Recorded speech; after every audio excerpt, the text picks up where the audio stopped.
प्रभु तेरी वाणी जीवन की रोटी, नैनों की ज्योति अंधेरा मिटाती।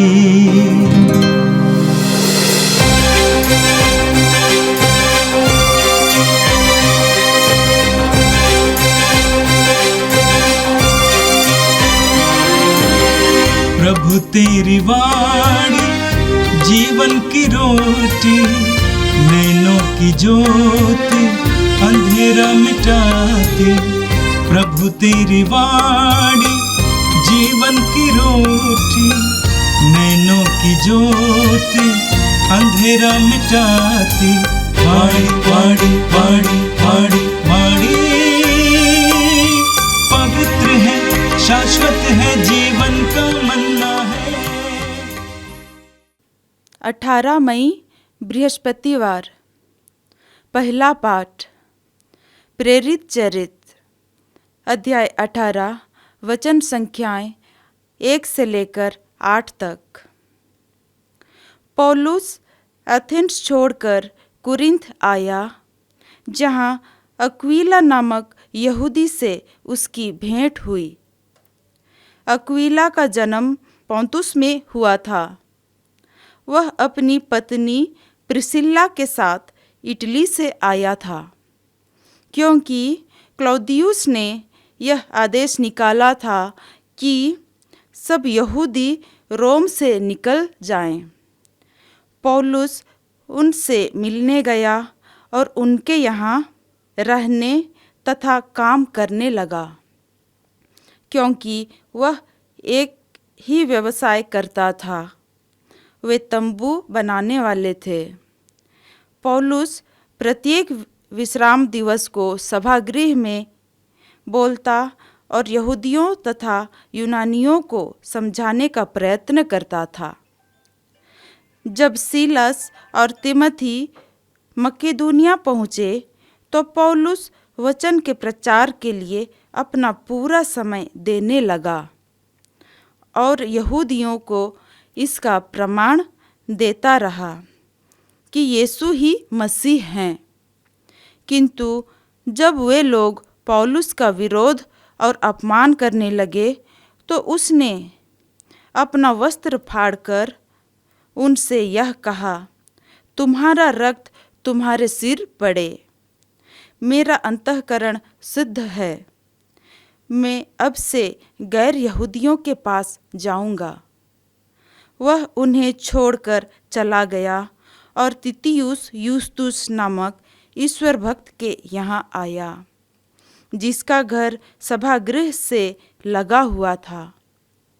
सभागृह के अध्यक्ष क्रिस्पुस ने अपने सारे परिवार के साथ प्रभु में विश्वास किया।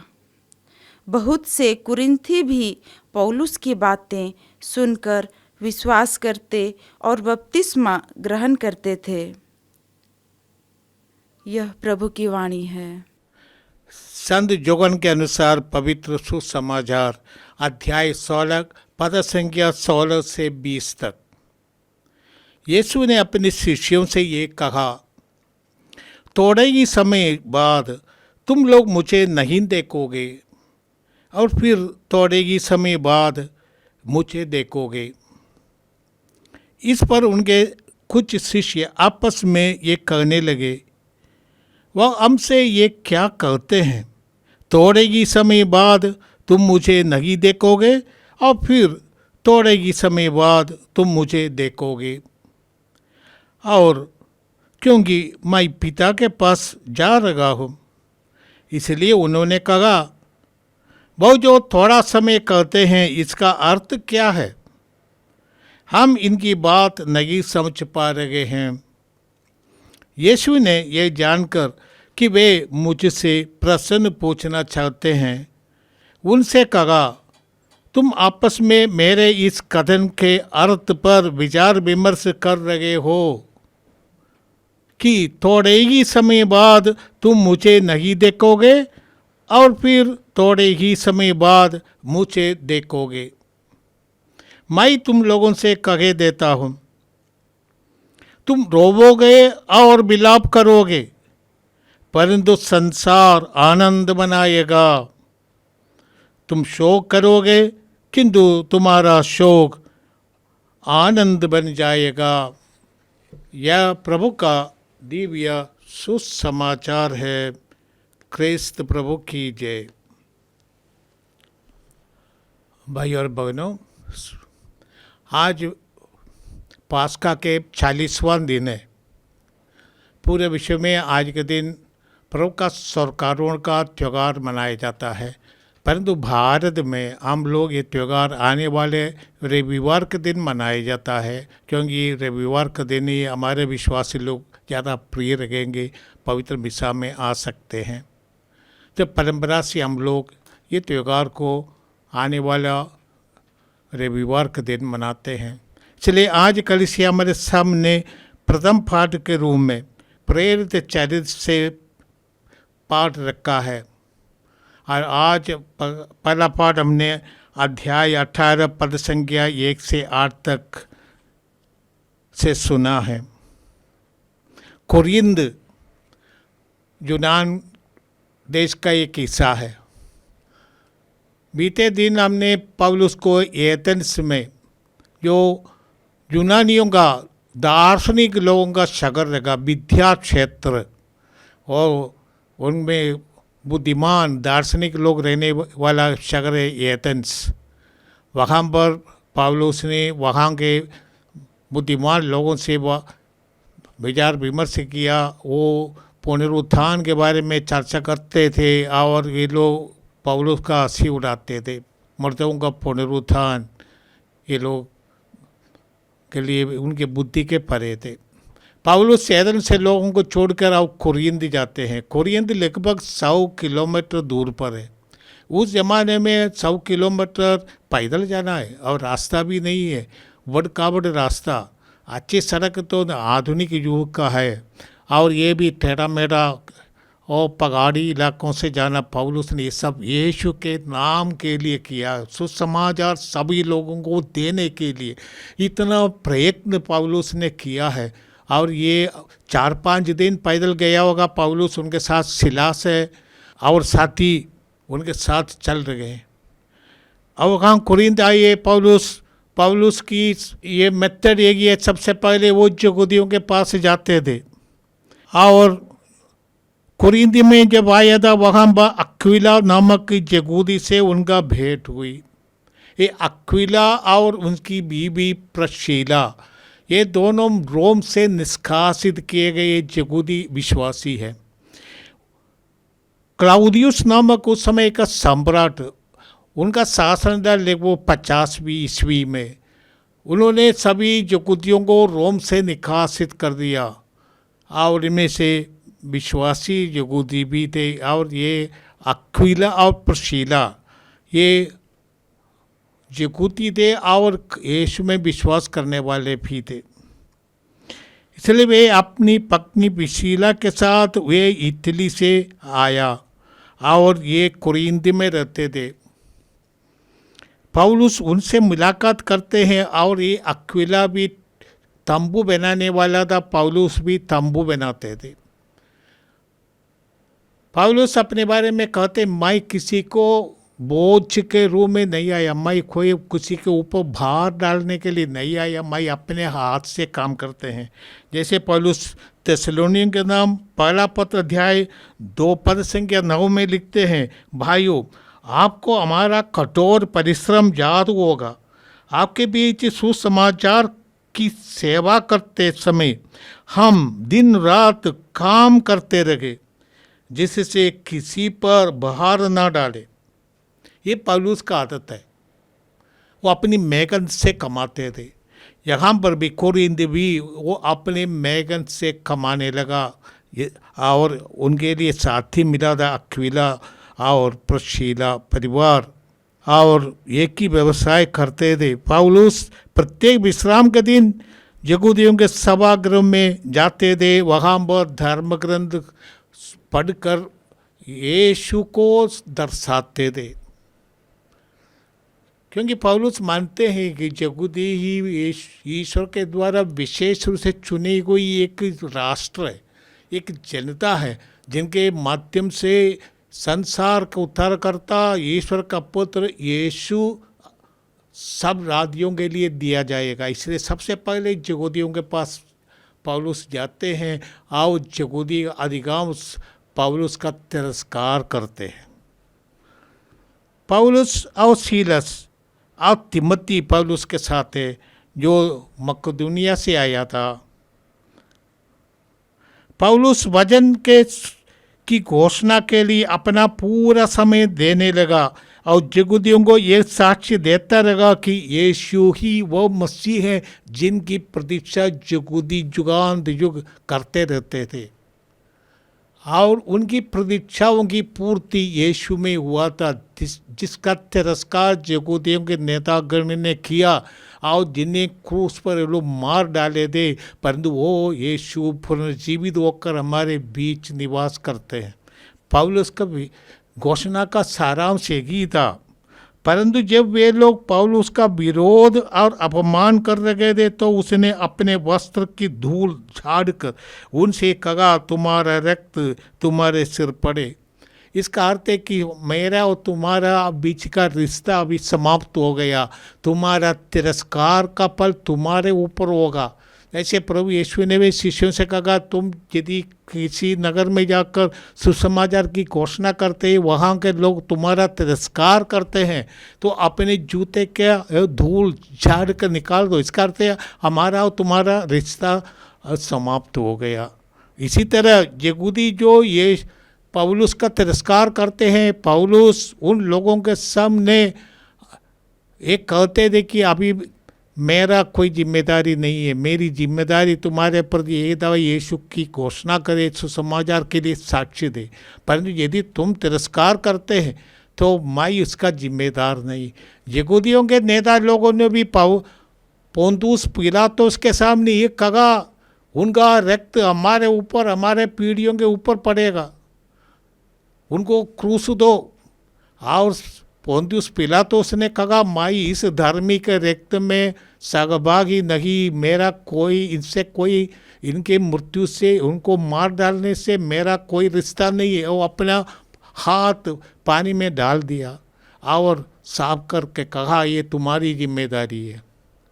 यहूदी इसलिए यीशु का विरोध कर रहे थे क्योंकि वो लोग कभी सोचा ही नहीं संसार को उद्धार करता, यहूदियों को मुक्तिदाता क्रूस पर मरने के लिए आए हैं। उनका विचार था संसार को उद्धार करता आएंगे, यहूदी साम्राज्य का स्थापना होगी, दुनिया पर यहूदी शासन करेंगे।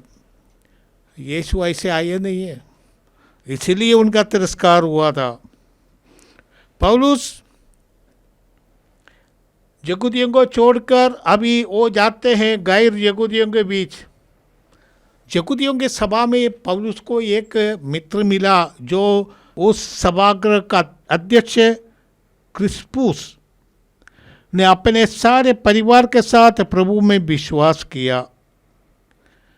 बहुत से कोरिंदी भी पौलुस की बातों सुनकर विश्वास करके बपतिस्मा ग्रहण करने लगा और प्रभु ने उनसे कहा, यही लोगों के विरोध के बावजूद भी मैं तुम्हारे साथ तो तुम इधर रखो। अब जानते पौलुस कोरिंथ में 1.5 साल तक रहा और वहाँ पर सुसमाचार की घोषणा करते हुए लोगों को यीशु के पास लाते थे, यीशु को लोगों के जीवन में लाते थे। यही ये प्रेरणाई का कार्य है, यीशु को लोगों को दे देना। लोगों की समस्याओं के समाधान यीशु के पास है, इसलिए यीशु के संपर्क में लोगों को लाना यही सुसमाचार का सेवक की जिम्मेदारी है। पौलुस ने यही किया था। पौलुस इस सुसमाचार की घोषणा करते हुए कोरिन्थ में 1.5 साल रहे। पौलुस के जीवन में हम एक बात देखते हैं, वो पौलुस अपने को अपनी परिस्थिति के अनुसार अपने जीवन में परिवर्तन लाते थे। कोरिन्थियों के नाम पौलुस का पहला पत्र अध्याय 9 पद संख्या 16 में पौलुस लिखते हैं, मैं इस बात पर गौरव नहीं करता कि मैं सुसमाचार का प्रचार करता हुआ। प्रचार करने के लिए पौलुस नहीं आया था, सुसमाचार की घोषणा करने के लिए आया। मुझसे तो ऐसा करने का आदेश दिया गया, धिक्कार मुझे यदि मैं सुसमाचार की घोषणा नहीं करूं। अब पौलुस कहते सुसमाचार के लिए कुरिन्थियों के नाम पत्र पहला पद अध्याय 9 पद संख्या 14 से 22 तक में पौलुस लिखते हैं, अविशेष के पाई मैं सबों के लिए सब कुछ बन गया हूँ, जिससे किसी न किसी तरह कुछ लोगों का उद्धार कर सकूँ। मैं यीशु समाचार के कारण कर रहा हूँ, जिससे मैं भी उनके कृपादानों का भागी बन जाऊँ। मैं यहूदियों के लिए यहूदी जैसा बन गया, जिससे मैं यहूदियों का उद्धार करूँ। गैर यहूदियों के बीच वो गैर यहूदी जैसा बन गया, ताकि गैर यहूदियों को उनके भावनाओं के अनुसार मुक्तिदाता का संदेश दूँ। पौलुस के दिल में यीशु के प्रति इतना अनुराग है और इतना वो उत्साही है सुसमाचार लोगों को देने के लिए, क्योंकि सब लोगों की समस्याओं का समाधान यीशु के पास है। इसलिए यीशु को लोगों तक पहुंचाना ये पौलुस ने बहुत बड़ी जिम्मेदारी समझा। उसके लिए सब कुछ त्याग दिया, सब कुछ उन्होंने अपने जीवन में जो बाधाएं निकाल दिया और यीशु मय होने लगा। पौलुस अभी मैं जीवित नहीं, यीशु मुझ में जीवित है।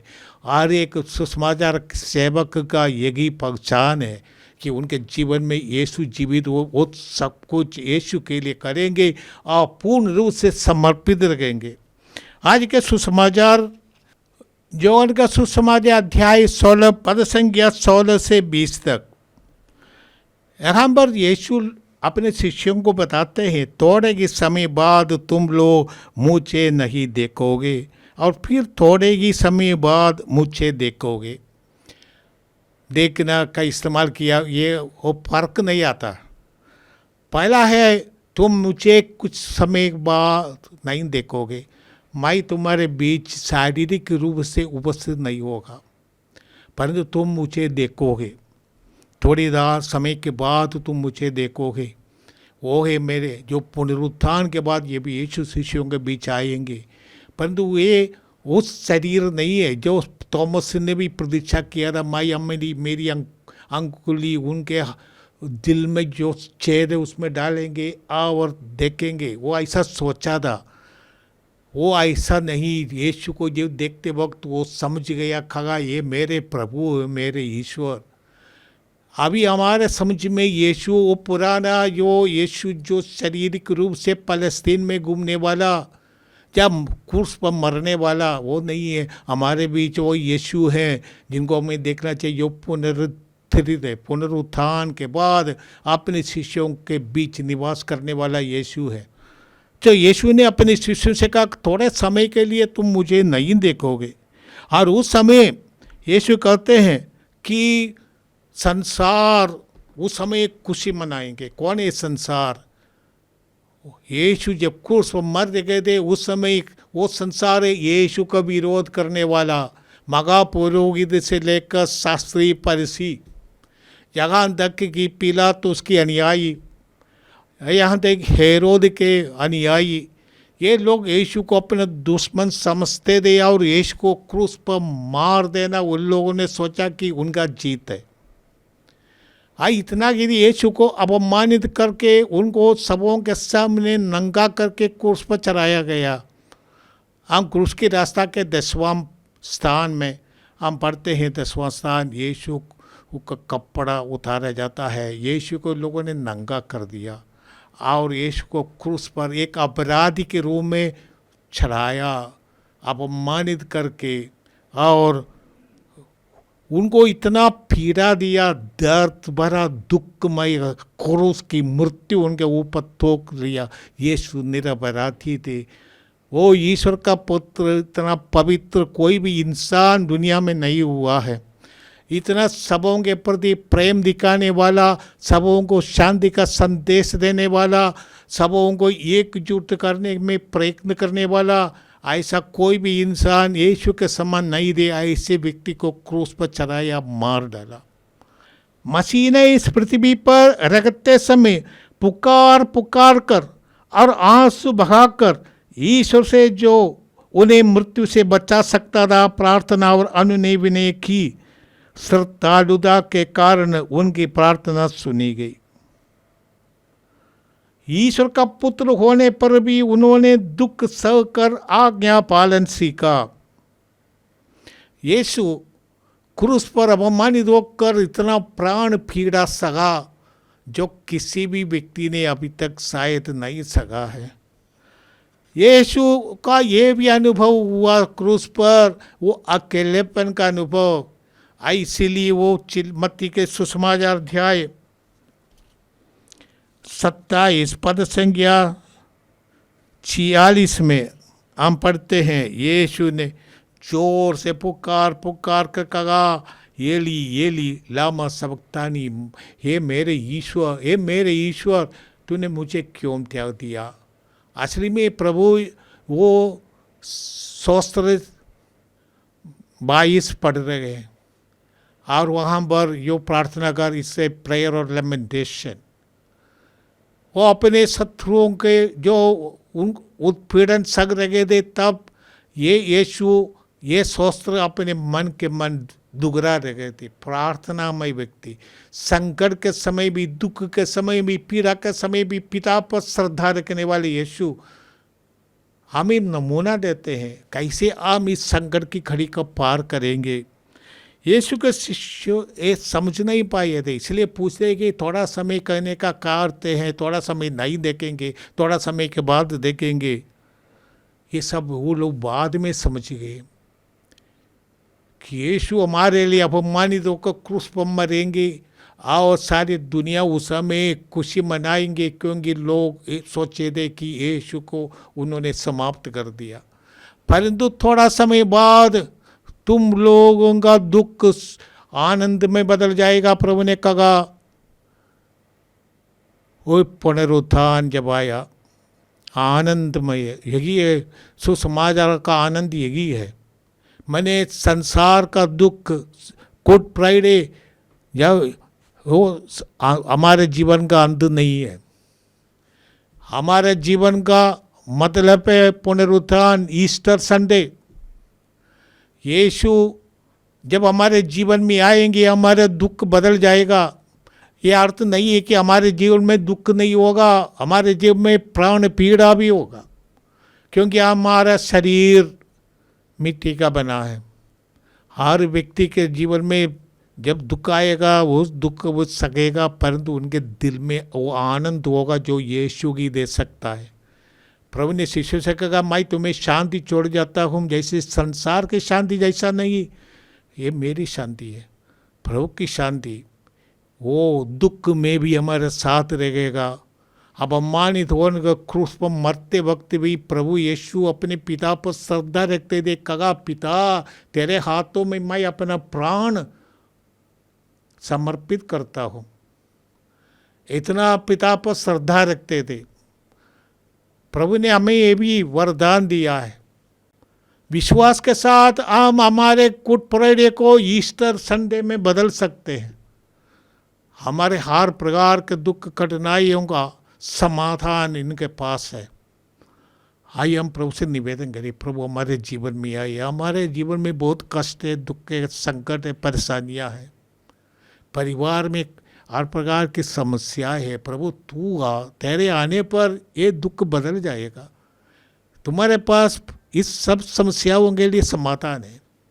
ये प्रभु हमें तू शांति प्रदान कर, तूने वादा किया है। तू हमारे साथ रह, हमारे दुख आनंद में परिवर्तित कर। तू हमारे दुख को तुम अपने आनंद का साधन बना दे। हम प्रार्थना करें, हे प्रभु तू हमारा ईश्वर, हमें तूने बुलाया है। पौलुस को जैसे तूने चुना उसी तरह तूने हर एक विश्वासी को आधुनिक युग के लिए चुनता है। पौलुस में जो उत्साह था यीशु के लिए सेवा करने के लिए, और प्रभु ऐसे उत्साह हमारे जीवन में भर दे। इतना ही नहीं प्रभु, हमारे जीवन में जब संकट आएगा, दुख आएगा, उसको विश्वास के साथ ग्रहण करने के लिए, उस क्रूस को पुनरुत्थान की महिमा में बदल देने के लिए तू हमें विश्वास का वरदान दे। ये प्रार्थना करते हैं हमारे प्रभु क्रिस्त के द्वारा, आमीन। प्रभु तेरी वाणी जीवन की रोटी, नैनों की ज्योति अंधेरा मिटाती। वाणी वाणी वाणी वाणी वाणी पवित्र है, शाश्वत है, जीवन का मन्ना।